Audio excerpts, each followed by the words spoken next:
ಎಲ್ಲರಿಗೂ ನಮಸ್ಕಾರ. Welcome to Ideas Forum. ನಾನು ವಿಜಯ ಪಾಟೀಲ್. 7ನೇ ತರಗತಿ ಕನ್ನಡ ಮಾಧ್ಯಮ ಸಮಾಜ ವಿಜ್ಞಾನ ಭಾಗ 2ರಿಂದ ನಾನಿವತ್ತು 5ನೇ ಪಾಠವನ್ನು ಮಾಡ್ತೀನಿ. ಅದು ಸ್ವಾತಂತ್ರ್ಯ ಚಳುವಳಿಗಳು. ಫಸ್ಟ್ ಪಾರ್ಟಲ್ಲಿ ನಾನು ಆರಂಭದಲ್ಲಿ ಆದಂತಹ ದಂಗೆಗಳು, ಬ್ರಿಟಿಷರ ವಿರುದ್ಧ ಆದಂತಹ ಪ್ರತಿಭಟನೆಗಳನ್ನು ಹೇಳಿದೆ. ಇವತ್ತು ನಾನು 5ನೇ ಪಾಠದ 2ನೇ ಭಾಗದಲ್ಲಿ ಸ್ವಾತಂತ್ರ್ಯ ಚಳುವಳಿ ಬಗ್ಗೆ ಹೇಳ್ತೀನಿ. ರಾಷ್ಟ್ರೀಯತೆ ಹೇಗೆ ಭಾರತೀಯರಲ್ಲಿ ಬೆಳೀತು, ಅದಕ್ಕೆ ಆದಂತಹ ಕಾರಣಗಳು ಏನು, ಅಲ್ಲಿ ರಾಷ್ಟ್ರೀಯತೆಯ ಬೆಳವಣಿಗೆಯಲ್ಲಿ ರಾಷ್ಟ್ರೀಯತೆಯನ್ನು ಬೆಳೆಸಿಕೊಂಡಂತಹ ನಾಯಕರು ಹೇಗೆ ಸ್ವಾತಂತ್ರ್ಯ ಚಳುವಳಿಯಲ್ಲಿ ಹೋರಾಡಿದರು ಅನ್ನುವಂಥದ್ದು ಈ ಪಾಠದಿಂದ ನಾವು ಕಲಿತೀವಿ. ಹಾಗೆ ಬ್ರಿಟಿಷರ ಶೋಷಣಾತ್ಮಕ ನೀತಿಗಳಿಂದಾಗಿ 19ನೇ ಶತಮಾನದಲ್ಲಿ ರಾಷ್ಟ್ರೀಯತೆ ಚಿಗುರೊಡೆಯುತ್ತೆ. ಇಂಗ್ಲಿಷ್ ಶಿಕ್ಷಣ ಪಡೆದಂತಹ ಹೊಸ ವಿದ್ಯಾವಂತ ವರ್ಗವು ಬ್ರಿಟಿಷ್ ಆಳ್ವಿಕೆಯ ನಿಜವಾದ ಉದ್ದೇಶವನ್ನು ಅರ್ಥ ಮಾಡಿಕೊಂಡು ಬ್ರಿಟಿಷರು ನಮ್ಮನ್ನು ಆಳೋದಕ್ಕೆ ಈ ರೀತಿಯ ಕಾರ್ಯತಂತ್ರವನ್ನು ಮಾಡಿತ್ತು ಅನ್ನುವಂಥದ್ದನ್ನು ಅರ್ಥ ಮಾಡ್ಕೊಳ್ತಾರೆ. ರೈತಾಪಿಗಳು, ಆದಿವಾಸಿಗಳು ಮತ್ತಿತರ ವರ್ಗಗಳು ಸಹ ಬ್ರಿಟಿಷರಿಂದ ತೀವ್ರ ಸಂಕಷ್ಟಕ್ಕೆ ಒಳಗಾಗಿ ಬ್ರಿಟಿಷರ ವಿರುದ್ಧ ಪ್ರತಿಭಟನೆಗಳಿಗೆ ಮುಂದಾಗ್ತಾರೆ. ಇದನ್ನು ಈ ಪಾಠದಿಂದ ನಾವು ಕಲಿತೀವಿ.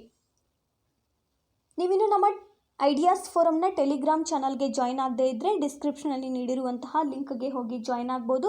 ಹೀಗೆ ಜಾಯ್ನ್ ಆಗೋದರ ಮುಖಾಂತರ ನೀವು ಪಡ್ಕೊಳ್ಬಹುದಾದಂತಹ ಉಪಯೋಗಗಳು ಏನೇನೆಂದರೆ, ಪ್ರತಿನಿತ್ಯ 100ಕ್ಕಿಂತ ಹೆಚ್ಚು ಕ್ವಶನ್ಸ್ಗಳನ್ನು ಕ್ವಿಜ್ ರೂಪದಲ್ಲಿ ನೀಡಲಾಗುತ್ತೆ. ಪ್ರತಿ ವಿಡಿಯೋಗಳ PDF-ಗಳು, ದಿನಪತ್ರಿಕೆಗಳು, ಇತ್ತೀಚಿನ ಮಾಹಿತಿಗಳು ನಿಮಗೆ ಇಲ್ಲಿ ಲಭ್ಯ ಆಗುತ್ತೆ. ಹಾಗೆ ನಿಮಗೇನಾದರೂ ಡೌಟ್ಸ್ಗಳಿದ್ದರೆ ಐಡಿಯಾಸ್ ಫೋರಮ್ನ ಅಧ್ಯಾಪಕರೊಂದಿಗೆ ಪ್ರಶ್ನೆ ಕೇಳಿ ನಿಮ್ಮ ಪ್ರಶ್ನೆಗಳಿಗೆ ನೀವು ಉತ್ತರನ ಕಂಡುಕೋಬಹುದು. ಇನ್ನು ಐಡಿಯಾಸ್ ಫೋರಮ್ ಲಾಂಚ್ ಮಾಡಿರುವಂತಹ ಕೋರ್ಸ್ಗಳ ವಿವರ ಹೀಗಿದೆ. ಎಲ್ಲ NCERT ವಿಡಿಯೋಗಳು, geography, history, science, polity, economics Kannada ಮಾಧ್ಯಮದಲ್ಲಿ ಪ್ರಸಾರ ಆಗ್ತಿವೆ. ಹಾಗೆ DSCRT ವಿಡಿಯೋಗಳು, ಸೋಷಿಯಲ್ ಸೈನ್ಸ್ನ ನಾನು ಮಾಡ್ತಿದ್ದೀನಿ. ಎಲ್ಲ ತಮಿಳುನಾಡು ರಾಜ್ಯದ ಪಠ್ಯಪುಸ್ತಕದ ವಿಡಿಯೋಗಳು ಇನ್ ಆಲ್ ಸಬ್ಜೆಕ್ಟ್ಸ್ ಪ್ರಸಾರ ಆಗ್ತಿದೆ. ಹಾಗೆ GK ಟ್ರಿಕ್ಸ್ ವಿಡಿಯೋಗಳು ಮತ್ತು 1000ಕ್ಕೂ ಅಧಿಕ ಪ್ರಶ್ನೆ ಪತ್ರಿಕೆಗಳನ್ನು ಚರ್ಚೆ ನಡೆಸಿದಂತಹ ವಿಡಿಯೋಗಳು ಸಹ ಅಪ್ಲೋಡ್ ಆಗ್ತಿವೆ. ಇನ್ನು ಅನೇಕ ಕೋರ್ಸ್ಗಳು ಸದ್ಯದರಲ್ಲಿ ಲಾಂಚ್ ಆಗುತ್ತೆ.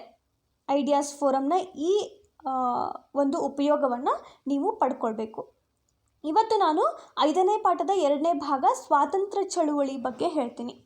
ಅದರ ಕಾಲಘಟ್ಟ 1885ರಿಂದ 1919ರವರೆಗೆ ಹೇಗೆ ಚಳುವಳಿಯಲ್ಲಿ ಭಾರತೀಯರು ಭಾಗವಹಿಸಿದ್ರು, ರಾಷ್ಟ್ರೀಯತೆಯನ್ನು ಬೆಳೆಸ್ಕೊಂಡ್ರು ಅನ್ನೋದನ್ನು ಈ ಪಾಠದಿಂದ ನಾವು ಕಲಿತೀವಿ. ರಾಷ್ಟ್ರೀಯತೆಯ ಬೆಳವಣಿಗೆ ಹೇಗಾಯಿತು?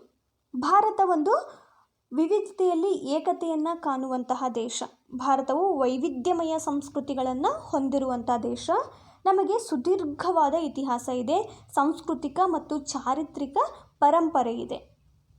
19ನೇ ಶತಮಾನದಲ್ಲಿ ರಾಷ್ಟ್ರೀಯತೆಯ ಬೆಳವಣಿಗೆಗೆ ಒಂದು ಬುನಾದಿಯನ್ನು ಇದು ಹಾಕಿಕೊಡುತ್ತೆ. ಇನ್ನು ರಾಷ್ಟ್ರೀಯತೆ ಅಂದರೆ ಏನು? ಒಂದು ನಿರ್ದಿಷ್ಟ ಭೌಗೋಳಿಕ ಪ್ರದೇಶದ ಜನರ ಮನದಲ್ಲಿ ಮೂಡುವಂತಹ ನಾವೆಲ್ಲರೂ ಒಂದು ಅನ್ನುವಂತಹ ಏಕತೆಯ ಭಾವವನ್ನು ರಾಷ್ಟ್ರೀಯತೆ ಅಂತ ಕರಿಬಹುದು. ಇಲ್ಲಿ ಎಲ್ಲ ಜನಾಂಗದವರು ನಾವು ಒಂದು, ಒಕ್ಕೊರಲಿಗರು ಅನ್ನುವಂತಹ ಭಾವನೆಯನ್ನು ತಾಳೋದು ರಾಷ್ಟ್ರೀಯತೆ. ಇನ್ನು ರಾಷ್ಟ್ರೀಯತೆಯ ಬೆಳವಣಿಗೆಗೆ ಕಾರಣವಾದಂತಹ ಅಂಶಗಳು ಏನೇನು? ಸಾಮಾನ್ಯಕ್ಕೆ 1857ರ ಪ್ರಥಮ ಸ್ವಾತಂತ್ರ್ಯ ಸಂಗ್ರಾಮದಲ್ಲಿ ಭಾರತೀಯರಲ್ಲಿ ಸರಿಯಾದ ಹೊಂದಾಣಿಕೆ ಇರಲಿಲ್ಲ. ಆದ್ದರಿಂದ ಆ ಹೋರಾಟ ವಿಫಲಗೊಂಡಿತು. ಆ ಹೋರಾಟ ವಿಫಲಗೊಂಡರೂ ಸಹ ಅದರ ಪರಿಣಾಮ ಏನಾಯಿತು? ಈ ರಾಷ್ಟ್ರೀಯತೆಯ ಬೆಳವಣಿಗೆಗೆ ಕಾರಣ ಆಯಿತು. ನಾವು ಭಾರತೀಯರು ಎಲ್ಲರೂ ಸೇರಿ ಒಟ್ಟಿನಿಂದ ಹೋರಾಟ ಮಾಡಿದರೆ ನಮಗೆ ಸ್ವಾತಂತ್ರ್ಯ ಸಿಗೋದು ಖಚಿತ ಅನ್ನುವಂತಹ ಒಂದು ಭಾವನೆಯನ್ನು ಇವರು ತಳಿತಾರೆ. ಹಾಗೆ ರಾಷ್ಟ್ರೀಯತೆಯ ಬೆಳವಣಿಗೆ ಇನ್ನೂ ಅನೇಕ ಅಂಶಗಳು ಪ್ರೇರಣೆಯನ್ನು ನೀಡ್ತವೆ. ಅವು ಇಲ್ಲಿ ನಾವು ನೋಡೋಣ. ಪಾಶ್ಚಿಮಾತ್ಯ ಶಿಕ್ಷಣ ಮತ್ತು ಆಧುನಿಕ ಜ್ಞಾನ ವಿಜ್ಞಾನದ ಪರಿಚಯ. ಬ್ರಿಟಿಷರು ನಮ್ಮ ದೇಶಕ್ಕೆ ಬಂದರು. ನಮ್ಮ ದೇಶಕ್ಕೆ ಇಂಗ್ಲಿಷ್ ಶಿಕ್ಷಣದ ಪರಿಚಯವನ್ನು ಮಾಡಿಕೊಟ್ರು. ಇಂಗ್ಲಿಷ್ ಶಿಕ್ಷಣವನ್ನು ಪಡೆದಂತಹ ಭಾರತೀಯರು ಯುರೋಪಿಯನ್ನ ಚಿಂತನಶೀಲ ಕೃತಿಗಳನ್ನು ಓದೋದರ ಮೂಲಕ ರಾಷ್ಟ್ರೀಯ ರಾಜಕೀಯ ಮನೋಭಾವವನ್ನು ಅರಗಿಸಿಕೊಳ್ತಾರೆ.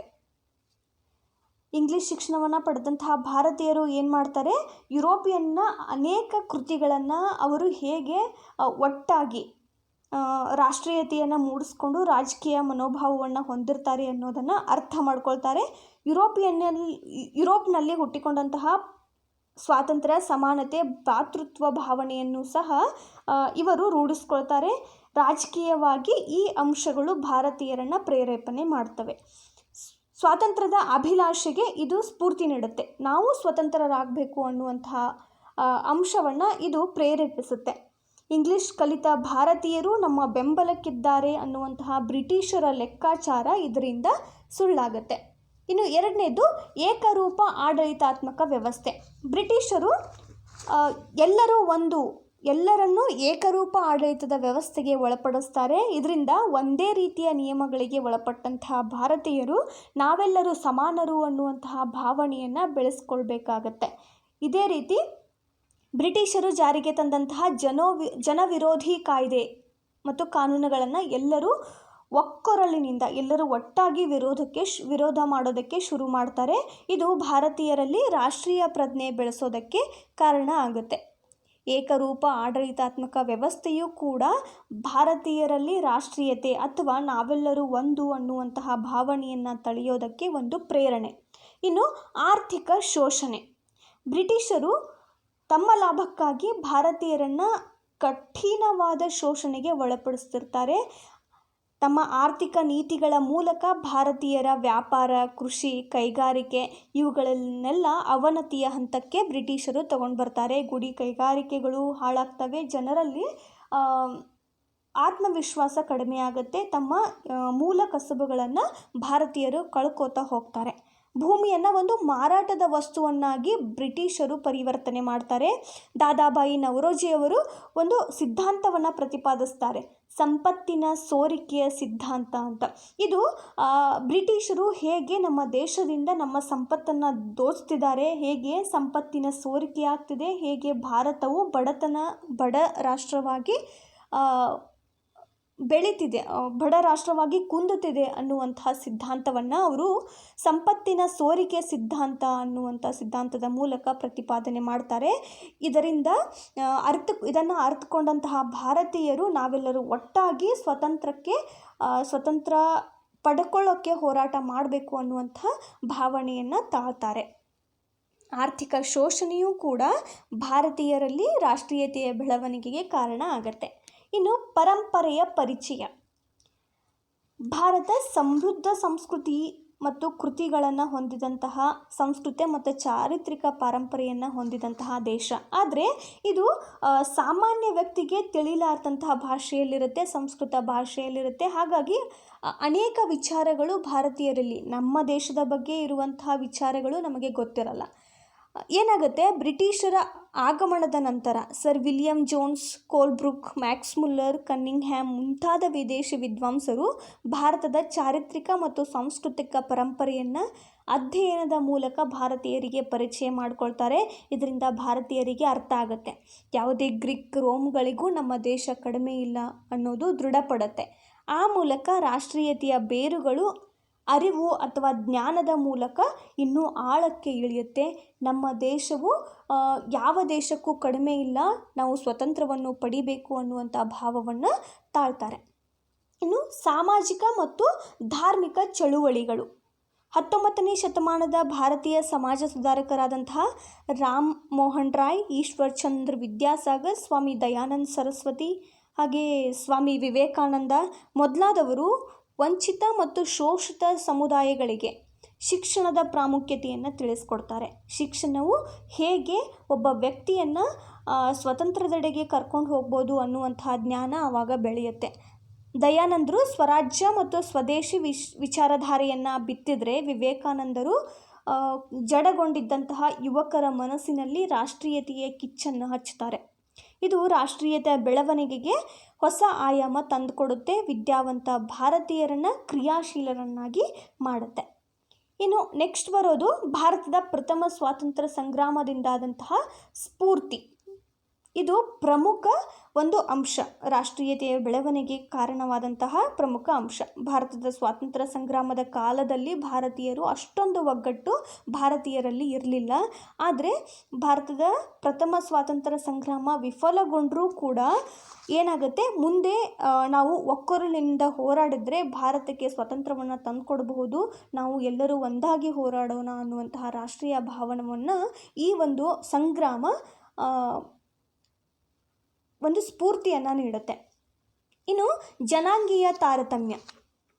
ಬ್ರಿಟಿಷರು ಏನು ಮಾಡ್ತಾರೆ, ತಾವು ಶ್ರೇಷ್ಠರು ಅನ್ನುವಂತಹ ಭಾವವನ್ನು ತಳೆದಿರ್ತಾರೆ. ಆದ್ದರಿಂದ ಭಾರತೀಯರನ್ನು ಅನಾಗರಿಕರು, ಪ್ರತಿ ಹಂತದಲ್ಲೂ ಭಾರತೀಯರನ್ನು ಅನಾಗರಿಕರು, ನಾಯಿಗಳು, ಹಂದಿಗಳು ಅಂತ ಕರೆದು ಅವಮಾನ ಮಾಡ್ತಿರ್ತಾರೆ. ಆಡಳಿತದ ಉನ್ನತ ಹುದ್ದೆಗಳಲ್ಲಿ ಬ್ರಿಟಿಷರಿಗಷ್ಟೇ ಒಂದು ಅವಕಾಶವನ್ನು ಕಲ್ಪಿಸ್ಕೊಡ್ತಿರ್ತಾರೆ. ಇದರಿಂದ ಅಸಮಾಧಾನಗೊಂಡಂತಹ ಭಾರತೀಯರು ನಾವೆಲ್ಲರೂ ಒಂದಾಗಿ ಹೋರಾಡಬೇಕು ಅನ್ನುವಂಥ ಒಂದು ರಾಷ್ಟ್ರೀಯತೆಯ ಭಾವವನ್ನು ತಳೀತಾರೆ. ಇವೆಲ್ಲವೂ ಕೂಡ ಆರ್ಥಿಕ ಶೋಷಣೆ, ಪರಂಪರೆಯ ಪರಿಚಯ, ಸಾಮಾಜಿಕ ಧಾರ್ಮಿಕ ಚಳುವಳಿಗಳು, ಭಾರತದ ಪ್ರಥಮ ಸ್ವಾತಂತ್ರ್ಯ ಸಂಗ್ರಾಮದಿಂದಾದಂತಹ ಸ್ಫೂರ್ತಿ, ಜನಾಂಗೀಯ ತಾರತಮ್ಯ, ಇವೆಲ್ಲ ಅಂಶಗಳು ಭಾರತೀಯರಲ್ಲಿ ರಾಷ್ಟ್ರೀಯತೆಯನ್ನು ಬೆಳೆಸೋದಕ್ಕೆ ಕಾರಣವಾದಂತಹ ಅಂಶಗಳು.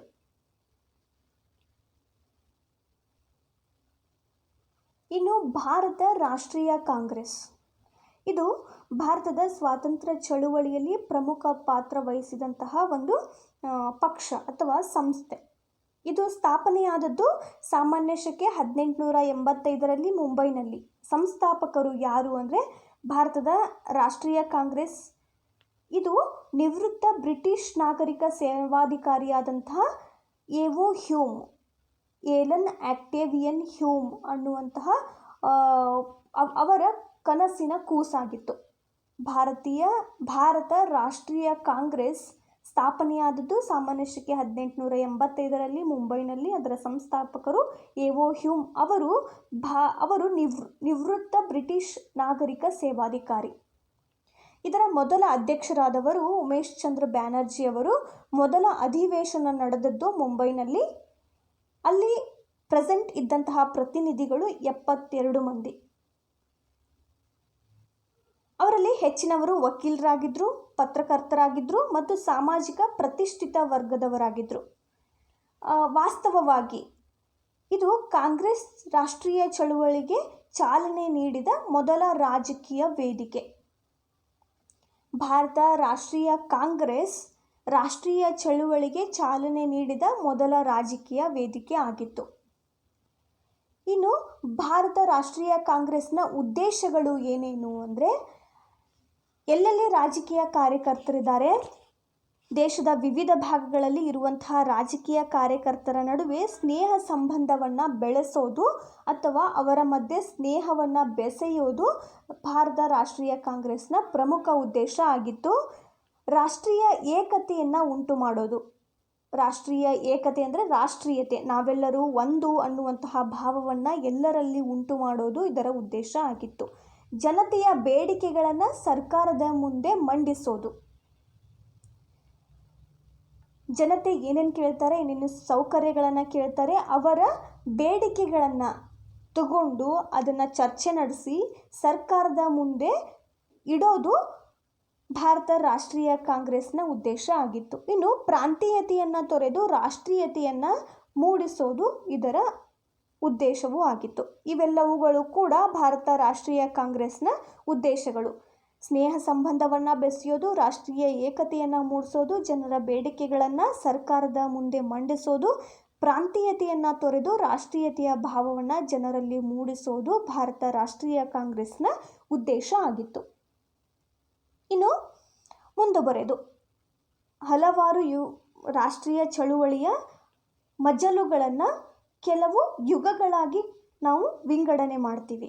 ಮಂದಗಾಮಿಗಳ ಯುಗ, ತೀವ್ರಗಾಮಿಗಳ ಯುಗ ಮತ್ತು ಕ್ರಾಂತಿಕಾರಿಗಳ ಯುಗ ಅಂತ ನಾವು ವಿಂಗಡಣೆ ಮಾಡ್ತೀವಿ. ಅವುಗಳಲ್ಲಿ ಮೊದಲು ಬರೋದು ಮಂದಗಾಮಿಗಳ ಯುಗ.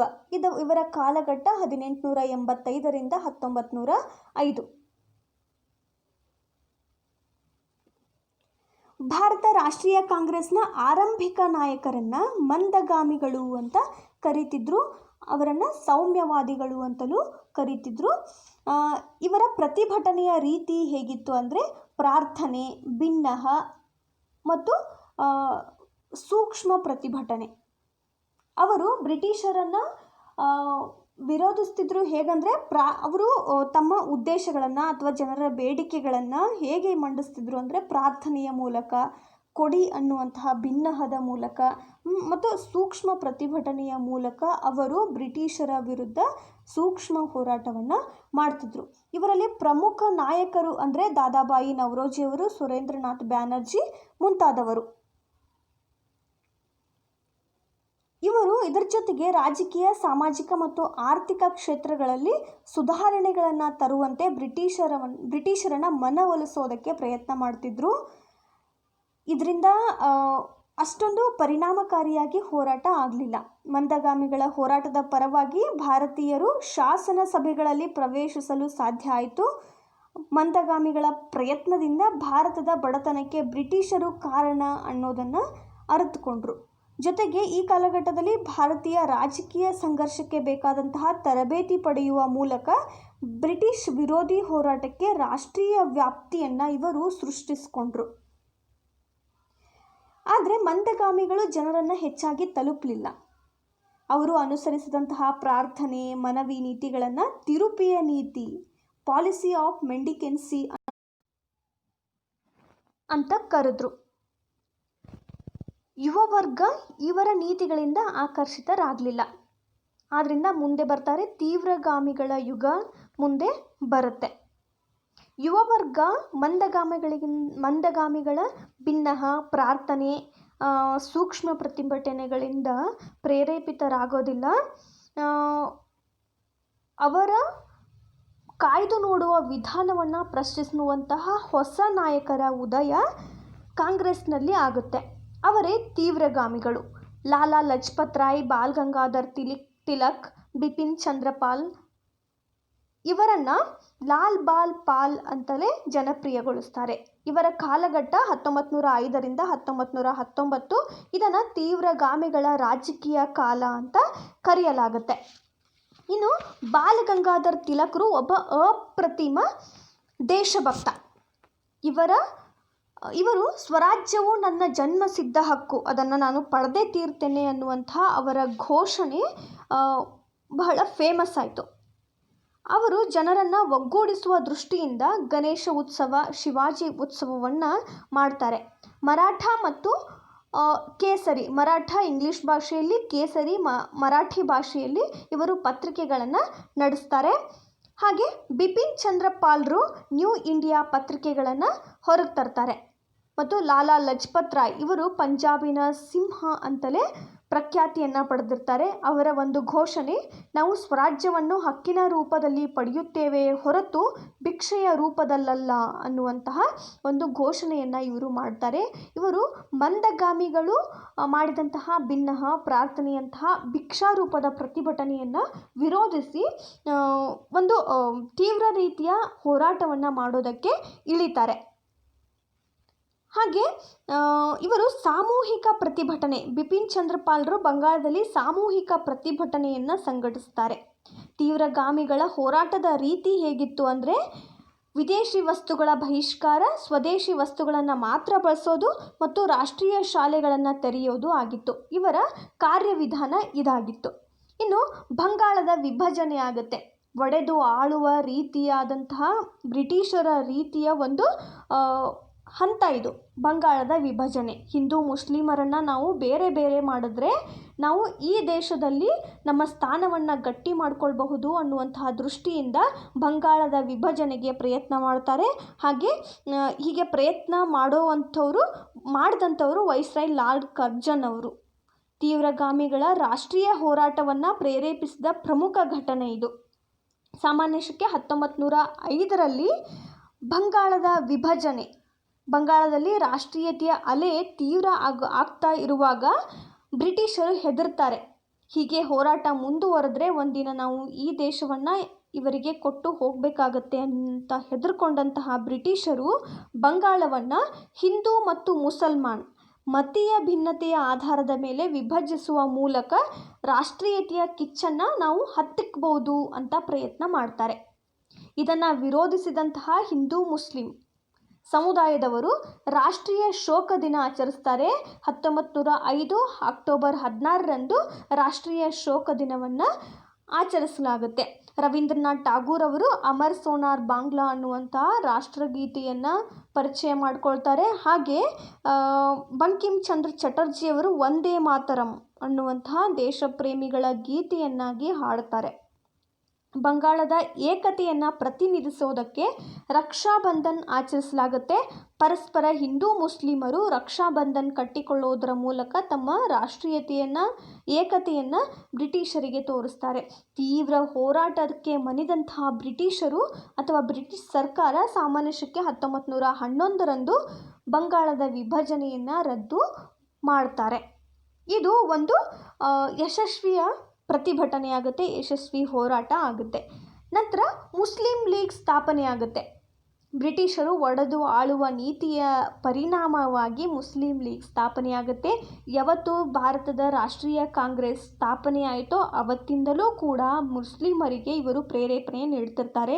ಮುಸ್ಲಿಮರು ಮತ್ತು ಅವರ ಸಮುದಾಯದವರ ಹಿತದೃಷ್ಟಿಯಿಂದ ಅಥವಾ ಹಿತದೃಷ್ಟಿಯ ಹಿನ್ನೆಲೆಯಲ್ಲಿ ಪ್ರತ್ಯೇಕ ಸಂಘಟನೆಯನ್ನು ನೀವು ಮಾಡಿಕೊಳ್ಳಿ ಅನ್ನುವಂತಹ ಪ್ರೇರೇಪಣೆಯನ್ನು ಬ್ರಿಟಿಷರು ನೀಡ್ತಾರೆ, ಅವರಿಗೆ ಪ್ರೋತ್ಸಾಹ ಮಾಡ್ತಾರೆ. ಸಾಮಾನ್ಯ ಶಕೆ 1906ರಲ್ಲಿ ಒಂದು ಸಂಘ ಅಥವಾ ನಾಯಕರ ಒಂದು ಗುಂಪು ಮಿಂಟೋ ಅವರನ್ನು ಭೇಟಿಯಾಗಿ ಅವರ ಪ್ರೇರೇಪಣೆಯಿಂದ ಸಾಮಾನ್ಯ ಶಕೆ 1906ರಲ್ಲಿ ಭಾರತ ಮುಸ್ಲಿಂ ಲೀಗ್ ಸ್ಥಾಪನೆಯಾಗುತ್ತೆ. ಸ್ಥಾಪನೆಯಾದದ್ದು ಢಾಕಾದಲ್ಲಿ. ಢಾಕಾ ಈಗಿನ ಬಾಂಗ್ಲಾದೇಶದ ರಾಜಧಾನಿ. ಅಲ್ಲಿ ಮುಸ್ಲಿಂ ಲೀಗ್ ಸ್ಥಾಪನೆ ಆಗುತ್ತೆ. ಇನ್ನು ಸೂರತ್ ಒಡಕು. ಬಂಗಾಳದ ವಿಭಜನೆಯ ವಿವಾದದ ಹಿನ್ನೆಲೆಯಲ್ಲಿ ತೀವ್ರಗಾಮಿಗಳು ದೇಶಾದ್ಯಂತ ಸ್ವದೇಶಿ ಮತ್ತು ಬಹಿಷ್ಕಾರ ಚಳುವಳಿಯನ್ನು ವ್ಯಾಪಕವಾಗಿ ಹಮ್ಮಿಕೊಳ್ತಿರ್ತಾರೆ. ಇದು ಕಾಂಗ್ರೆಸ್ನಲ್ಲಿ ಒಡಕು ಉಂಟಾಗೋದಕ್ಕೆ ಒಂದು ಕಾರಣ ಆಗುತ್ತೆ. ಯಾಕಂದರೆ ಮಂದಗಾಮಿಗಳು ಈ ರೀತಿಯ ಪ್ರತಿಭಟನೆಗಳನ್ನು ಬಂಗಾಳಕ್ಕೆ ಮಾತ್ರ ಸೀಮಿತ ಮಾಡಬೇಕು, ಅವರು ಸರ್ಕಾರದೊಂದಿಗೆ ಸಂಘರ್ಷಕ್ಕೆ ಇಳಿಬಾರ್ದು ಅನ್ನುವಂತಹ ಒಂದು ಧ್ಯೇಯವನ್ನು ಪಾಲಿಸ್ತಿರ್ತಾರೆ. ಆದರೆ ತೀವ್ರಗಾಮಿಗಳು ಇದನ್ನು ದೇಶಾದ್ಯಂತ ವ್ಯಾಪಕ ಮಾಡಿದ್ರಿಂದ ಮಂದಗಾಮಿಗಳು ಮತ್ತು ತೀವ್ರಗಾಮಿಗಳ ನಡುವೆ ಭಿನ್ನಾಭಿಪ್ರಾಯ ಉಂಟಾಗುತ್ತೆ. ಅದು ದೊಡ್ಡ ಮಟ್ಟಕ್ಕೆ ಹೋಗಿ ರಾಷ್ಟ್ರೀಯ ಕಾಂಗ್ರೆಸ್ನಲ್ಲಿ ರಾಜಕೀಯ ಒಡಕು ಉಂಟಾಗುತ್ತೆ. ಸಾಮಾನ್ಯ ಶಕೆ 1907ರಲ್ಲಿ ಸೂರತ್ನಲ್ಲಿ ನಡೆದಂತಹ ರಾಷ್ಟ್ರೀಯ ಅಧಿವೇಶನದಲ್ಲಿ ಮಂದಗಾಮಿಗಳು ಮತ್ತು ತೀವ್ರಗಾಮಿಗಳ ನಡುವೆ ಕಾಂಗ್ರೆಸ್ ಇಬ್ಬಾಗ ಆಗುತ್ತೆ. ಇನ್ನು ಬಾಲ್ ಗಂಗಾಧರ್ ತಿಲಕ್, ಇವರು ತೀವ್ರಗಾಮಿಗಳ ನಾಯಕರು. ಕಾಂಗ್ರೆಸ್ನಲ್ಲಿ ಒಡಕು ಉಂಟಾಗುತ್ತೆ. ಮಂದಗಾಮಿಗಳು ಬ್ರಿಟಿಷ್ ಸರ್ಕಾರದೊಂದಿಗೆ ಅಷ್ಟೊಂದು ಸಂಘರ್ಷಕ್ಕಿಳಿದಿರಲ್ಲ. ಬಟ್ ಕಾಂಗ್ರೆಸ್ ಇಬ್ಬಾಗ ಆದ ನಂತರ ಏನಾಗುತ್ತೆ, ಬ್ರಿಟಿಷ್ ಸರ್ಕಾರ ತೀವ್ರಗಾಮಿಗಳ ವಿರುದ್ಧ ದಮನಕಾರಿ ಕ್ರಮಗಳನ್ನು ಕೈಗೊಳ್ಳುತ್ತೆ. ಅದರಲ್ಲಿ ಬಲಿಯಾದವರು ಅನೇಕರನ್ನು ಸೆರೆಮನೆಗೆ ಕಳಿಸಲಾಗುತ್ತೆ, ಕೆಲವರನ್ನು ಗಡೀಪಾರು ಮಾಡಲಾಗುತ್ತೆ. ಬಾಲ್ ಗಂಗಾಧರ್ ತಿಲಕರಿಗೆ ಕರಿ ನೀರು ಶಿಕ್ಷೆಯನ್ನು ವಿಧಿಸಲಾಗುತ್ತೆ ಮತ್ತು ಗಡೀಪಾರನ್ನು ಕೂಡ ಮಾಡಲಾಗುತ್ತೆ. ಇನ್ನು 1909ರ ಮಿಂಟೋ ಮಾರ್ಲೆ ಸುಧಾರಣೆಗಳು ಮುಸ್ಲಿಮರಿಗೆ ಪ್ರತ್ಯೇಕ ಮತಕ್ಷೇತ್ರ ಇದಕ್ಕೆ ಹೆಚ್ಚಿನ ಪ್ರಾತಿನಿಧ್ಯವನ್ನು ನೀಡುತ್ತೆ. ಈ ನಿಟ್ಟಿನಲ್ಲಿ ಮಿಂಟೋ ಮಾರ್ಲೆ ಸುಧಾರಣೆಗಳನ್ನು ಸಾಮಾನ್ಯ ಶಕೆ 1909ರಲ್ಲಿ ಜಾರಿಗೆ ತರಲಾಗುತ್ತೆ. ಈ ಕಾಯ್ದೆಯಲ್ಲಿ ಮುಸ್ಲಿಮರಿಗೆ ಪ್ರತ್ಯೇಕ ಮತಕ್ಷೇತ್ರವನ್ನು ಕಲ್ಪಿಸ್ತಾರೆ. ಈ ಮಧ್ಯೆ ಮೊದಲ ಮಹಾಯುದ್ಧ ಹಠಾತ್ ಆರಂಭ ಆಗುತ್ತೆ. 1914ರಲ್ಲಿ ಮೊದಲ ಮಹಾಯುದ್ಧ ಆರಂಭ ಆಗುತ್ತೆ. ಇದು ರಾಷ್ಟ್ರೀಯ ಚಳುವಳಿಗೆ ಹೊಸ ಹುರುಪನ್ನು ನೀಡುತ್ತೆ.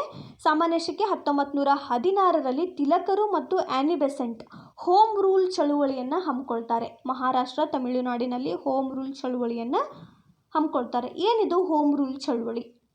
ಐರಿಷ್ ಹೋಮ್ ರೂಲ್ ಚಳುವಳಿಯಿಂದ ಇದು ಪ್ರೇರೇಪಿತ ಆಗಿರುತ್ತೆ. ಇದರ ಮುಖ್ಯ ಉದ್ದೇಶ ಏನಂದರೆ ಭಾರತಕ್ಕೆ ಸ್ವಯಂ ಆಡಳಿತವನ್ನು ತರೋದು. ತಿಲಕ್ ಮತ್ತು ಆ್ಯನಿ ಬೆಸೆಂಟರು 1916ರಲ್ಲಿ ಪ್ರತ್ಯೇಕವಾಗಿ ಹೋಮ್ ರೂಲ್ ಚಳುವಳಿಯನ್ನು ಮಹಾರಾಷ್ಟ್ರ ಮತ್ತು ತಮಿಳುನಾಡಿನಲ್ಲಿ ಆರಂಭ ಮಾಡ್ತಾರೆ. ಇದು ಒಂದು ಹಂತ. ಇನ್ನು ರೌಲಟ್ ಕಾಯ್ದೆ ಜಾರಿಗೆ ಬರುತ್ತೆ. ಸಾಮಾನ್ಯ ಶಕೆ 1917ರ ಡಿಸೆಂಬರ್ನಲ್ಲಿ ರೌಲಟ್ ಅವರ ಮಾರ್ಗದರ್ಶನದಲ್ಲಿ ಒಂದು ಸಮಿತಿ ರಚನೆಯಾಗುತ್ತೆ. ಇದರ ಉದ್ದೇಶ ಏನಂದರೆ ಭಾರತೀಯರ ಭಾರತದ ಕ್ರಾಂತಿಕಾರಿ ಚಟುವಟಿಕೆಗಳನ್ನು ಹತ್ತಿಕ್ಕೋದು. ಇದರ ಉದ್ದೇಶವೇ ಇದಾಗಿತ್ತು. ಭಾರತದ ಕ್ರಾಂತಿಕಾರಿ ಚಟುವಟಿಕೆಗಳನ್ನು ಹತ್ತಿಕ್ಕೋದು ರೌಲಟ್ ಕಾಯ್ದೆಯ ಉದ್ದೇಶ ಆಗಿತ್ತು. ಇದರ ಯಾರ ಮಾರ್ಗದರ್ಶನದಲ್ಲಿ ಆಯಿತು? ರೌಲಟ್ ಅವರ ನ್ಯಾಯಮೂರ್ತಿಯಾದಂತಹ ರೌಲಟ್ ಅವರ ಮಾರ್ಗದರ್ಶನದಲ್ಲಿ ಸಮಿತಿ ರಚನೆಯಾಗುತ್ತೆ. ಈ ಸಮಿತಿಯ ರೀತಿ ಹೇಗಿತ್ತು ಅಂದರೆ, ಈ ಕಾಯ್ದೆಯ ರೀತಿ ಹೇಗಿತ್ತು ಅಂದರೆ, ಅನುಮಾನ ಬಂದ ಯಾವುದೇ ವ್ಯಕ್ತಿಯನ್ನು ಯಾವುದೇ ಕಾರಣವನ್ನು ನೀಡದೆ ಸರ್ಕಾರ ಬಂಧಿಸಬಹುದಾಗಿತ್ತು. ಯಾವುದೇ ಮುನ್ಸೂಚನೆಯನ್ನು ನೀಡದೆ ಯಾವುದೇ ಪ್ರದೇಶವನ್ನು ಶೋಧ ಮಾಡಬಹುದಾಗಿತ್ತು. ಬಂಧಿತ ವ್ಯಕ್ತಿಗೆ ವಕೀಲರನ್ನು ನೇಮಿಸಿಕೊಳ್ಳುವ ಹಕ್ಕಾಗಲಿ ಅಥವಾ ಬಿಡುಗಡೆ ಹೊಂದುವ ಹಕ್ಕಾಗಲಿ ಇರಲಿಲ್ಲ. ಹೀಗಾಗಿ ಭಾರತೀಯರು ಇದನ್ನು ತೀವ್ರವಾಗಿ ವಿರೋಧ ಮಾಡಿದರು. ಇದು ಬ್ರಿಟಿಷರು ಭಾರತೀಯರಲ್ಲಿ ಹೋರಾಟವನ್ನು ಹೆಚ್ಚಿಸೋದಕ್ಕೆ ಇದು ಒಂದು ಕಾರಣ ಆಯಿತು. ಇನ್ನು ಜಲಿಯನ್ ವಾಲಾಬಾಗ್ ಹತ್ಯಾಕಾಂಡ ನಡೆದಿದ್ದು 1919ರ ಕಾಲಘಟ್ಟದಲ್ಲಿ. ಯಾಕಾಗುತ್ತೆ? ಜಲಿಯನ್ ವಾಲಾಬಾಗ್ನಲ್ಲಿ ಗಾಂಧೀಜಿಯವರು ಸತ್ಯಾಗ್ರಹವನ್ನು ಹಮ್ಮಿಕೊಂಡಿರ್ತಾರೆ. ರೌಲಟ್ ಕಾಯ್ದೆಯ ವಿರುದ್ಧವಾಗಿ ಗಾಂಧೀಜಿಯವರು ಈ ಸತ್ಯಾಗ್ರಹವನ್ನು ಹಮ್ಮಿಕೊಳ್ತಾರೆ. ಪಂಜಾಬ್ನ ಬಹುತೇಕ ಭಾಗಗಳಲ್ಲಿ ಪ್ರತಿಭಟನೆಗಳು ಆರಂಭ ಆಗುತ್ತೆ. ಸಾಮಾನ್ಯ ಶಕೆ 1919 ಏಪ್ರಿಲ್ 13ರಂದು ಅಮೃತ್ಸರದ ಸುವರ್ಣ ಮಂದಿರದ ಸ್ವಲ್ಪ ದೂರದಲ್ಲಿರುವಂತಹ ಜಲಿಯನ್ ವಾಲಾಬಾಗ್ ಅನ್ನುವಂತಹ ಉದ್ಯಾನವನದಲ್ಲಿ ಈ ಸಭೆ ನಿಯೋಜನೆ ಆಗಿರುತ್ತೆ. ಈ ಹತ್ಯಾಕಾಂಡ ನಡೆದಂತಹ ದಿನ ಸಾಮಾನ್ಯ ಶಕೆ 1919 ಏಪ್ರಿಲ್ 13ರಂದು ಅಮೃತ್ಸರ್ ಸುವರ್ಣ ಮಂದಿರದ ಹತ್ತಿರದ ಉದ್ಯಾನವನ ಜಲಿಯನ್ ವಾಲಾಬಾಗ್ನಲ್ಲಿ ಈ ಒಂದು ಸಭೆ ಏರ್ಪಟ್ಟಿರುತ್ತೆ. ಸಭೆಯ ನಾಯಕರಾದಂಥವರು ಸೈಫುದ್ದೀನ್ ಕಿಚ್ಲು ಮತ್ತು ಡಾಕ್ಟರ್ ಸತ್ಯಪಾಲ್ ಅವರು.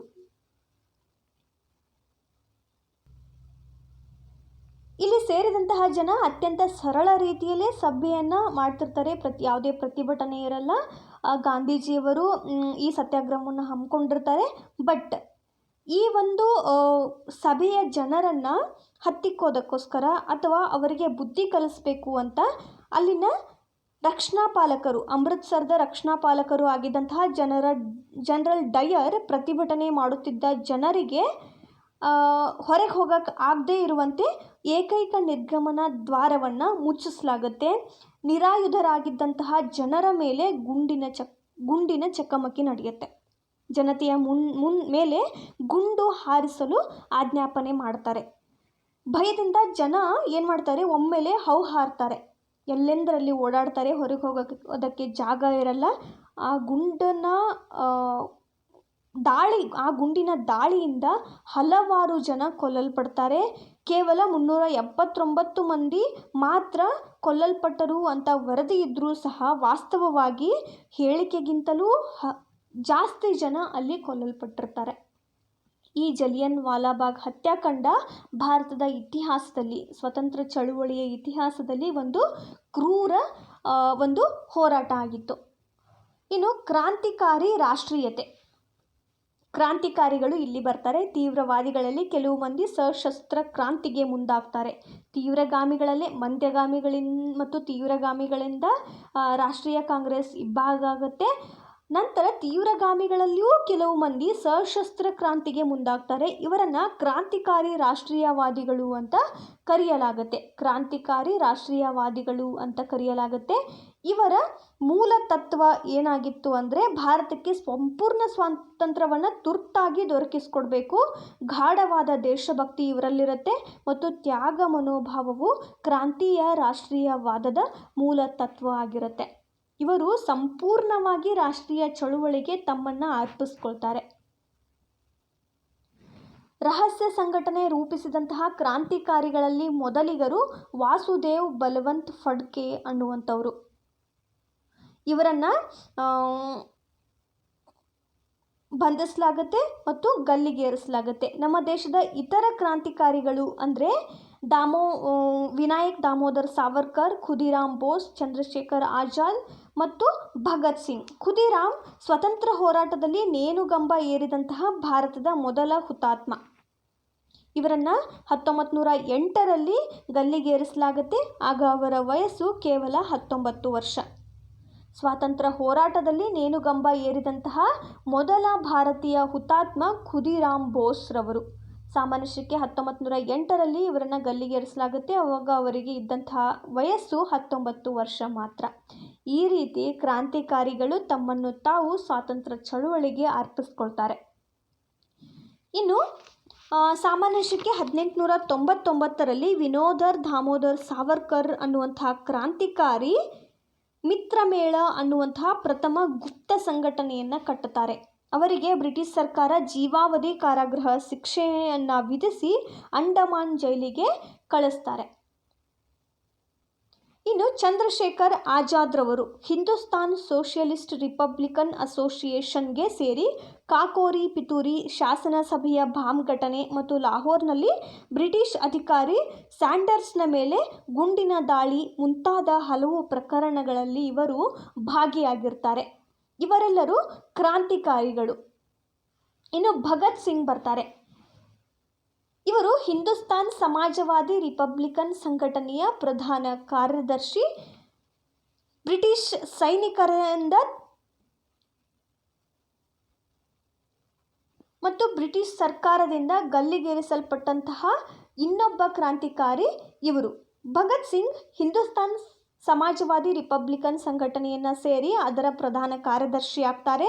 ಸಾಮಾನ್ಯ ಶಕೆ 1929ರಲ್ಲಿ ಭಗತ್ ಸಿಂಗ್, ರಾಜ್ಗುರು, ಸುಖದೇವ್ ಇವರನ್ನು ದಿಲ್ಲಿಯಲ್ಲಿ ಕೇಂದ್ರೀಯ ಶಾಸನ ಸಭೆಯ ಮೇಲೆ ಇವರು ಬಾಂಬ್ ಎಸೆದ ಕಾರಣಕ್ಕಾಗಿ ಲಾಹೋರ್ ಸೆಂಟ್ರಲ್ ಜೈಲಿನಲ್ಲಿ ಗಲ್ಲಿಗೇರಿಸಲಾಗುತ್ತೆ. ಭಗತ್ ಸಿಂಗ್ ಅವರ ಘೋಷಣೆ ಇಕ್ವಿಲಾಬ್ ಜಿಂದಾಬಾದ್, ಕ್ರಾಂತಿ ಚಿರಾಯುವಾಗಲಿ ಎಂಬ ಘೋಷಣೆಯನ್ನು ಮಾಡಿದಂತಹ ಮೊದಲ ಭಾರತೀಯರು ಭಗತ್ ಸಿಂಗ್ ಆಗ್ತಾರೆ. ಭಗತ್ ಸಿಂಗ್ರವರು ಇಕ್ವಿಲಾಬ್ ಜಿಂದಾಬಾದ್ ಅನ್ನುವಂತಹ ಘೋಷಣೆಯನ್ನು ಮಾಡ್ತಾರೆ. ಹೀಗೆ ಘೋಷಣೆ ಮಾಡಿದ ಮೊದಲಿಗರು ಭಗತ್ ಸಿಂಗ್ ಆಗ್ತಾರೆ. ಭಗತ್ ಸಿಂಗ್, ರಾಜ್ಗುರು, ಸುಖದೇವ್ ಈ ಎಲ್ಲ ಕ್ರಾಂತಿಕಾರಿಗಳನ್ನು ದಿಲ್ಲಿಯ ಕೇಂದ್ರೀಯ ಶಾಸನ ಸಭೆಯ ಮೇಲೆ ಬಾಂಬ್ ಎಸೆದ ಕಾರಣಕ್ಕಾಗಿ ಲಾಹೋರ್ ಸೆಂಟ್ರಲ್ ಜೈಲಿನಲ್ಲಿ ಈ ಮೂವರನ್ನು ಗಲ್ಲಿಗೇರಿಸಲಾಗುತ್ತೆ. ಇದು ಕ್ರಾಂತಿಕಾರಿಗಳ ಹೋರಾಟದ ನೀತಿ. ಇವರು ಸಶಸ್ತ್ರ ಹೋರಾಟವನ್ನು ಮಾಡಿದಂಥವರು. ಈ ಪಾಠದಿಂದ ನಾವು ರಾಷ್ಟ್ರೀಯತೆ ಅಂದರೆ ಏನು, ರಾಷ್ಟ್ರೀಯತೆಗೆ ಕಾರಣವಾದಂತಹ ಅಂಶಗಳು ಮತ್ತು ಮಂದಗಾಮಿಗಳು, ತೀವ್ರಗಾಮಿಗಳು ಮತ್ತು ಕ್ರಾಂತಿಕಾರಿಗಳ ಹೋರಾಟದ ವಿಧ, ಬಂಗಾಳದ ವಿಭಜನೆ, ಲಾಹೋರ್ನ ಮತ್ತು ಸೂರತ್ನ ಒಡಕು, ಮುಸ್ಲಿಂ ಲೀಗ್ ಸ್ಥಾಪನೆ, ಭಾರತ ರಾಷ್ಟ್ರೀಯ ಕಾಂಗ್ರೆಸ್ ಸ್ಥಾಪನೆ ಮುಂತಾದ ಅಂಶಗಳನ್ನು ನಾವು ಈ ಪಾಠದಿಂದ ಕಲಿತ್ವಿ. ಈ ಪಾಠ ನಿಮಗೆ ಅರ್ಥ ಆಗಿದ್ರೆ ಈ ಪ್ರಶ್ನೆಗಳಿಗೆ ಉತ್ತರಿಸಿ.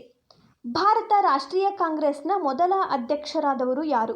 ಉಮೇಶ್ ಚಂದ್ರ ಬ್ಯಾನರ್ಜಿ, ಎ.ಒ. ಹ್ಯೂಮ್, ಸೈಯದ್ ಬುದ್ರುದ್ದೀನ್ ತ್ಯಾಬ್ಜಿ, ಫಿರೋಜ್ ಶಾ ಮೆಹ್ತಾ. ಈ 4 ಆಪ್ಷನ್ಸ್ಗಳಲ್ಲಿ ಒಂದು ಆಪ್ಷನ್ ಸರಿಯಾಗಿರುತ್ತೆ. ಇನ್ನು ಎರಡನೇದು, ಕೆಳಗಿನವರಲ್ಲಿ ತೀವ್ರಗಾಮಿಗಳ ಗುಂಪಿಗೆ ಸೇರದವರು ಯಾರು? ಇವರಲ್ಲಿ ಯಾರು ತೀವ್ರಗಾಮಿಗಳಲ್ಲ? ದಾದಾಬಾಯಿ ನವರೋಜಿ, ಗೋಪಾಲಕೃಷ್ಣ ಗೋಖಲೆ, ಬಾಲ್ ಗಂಗಾಧರ್ ತಿಲಕ್, ಸುರೇಂದ್ರನಾಥ್ ಬ್ಯಾನರ್ಜಿ. ಈ 4 ಜನರಲ್ಲಿ ಒಬ್ಬರು ತೀವ್ರಗಾಮಿಗಳಲ್ಲ. ಅವರು ಯಾರು ಅನ್ನೋದನ್ನು ನೀವು ಉತ್ತರಿಸಬೇಕಾಗುತ್ತೆ. ಈ ವಿಡಿಯೋ ನಿಮಗೆ ಇಷ್ಟ ಆಗಿದ್ದರೆ ಲೈಕ್ ಮಾಡಿ, ಶೇರ್ ಮಾಡಿ ಮತ್ತು ಸಬ್ಸ್ಕ್ರೈಬ್ ಮಾಡೋದನ್ನು ಮರಿಬೇಡಿ. Thank you.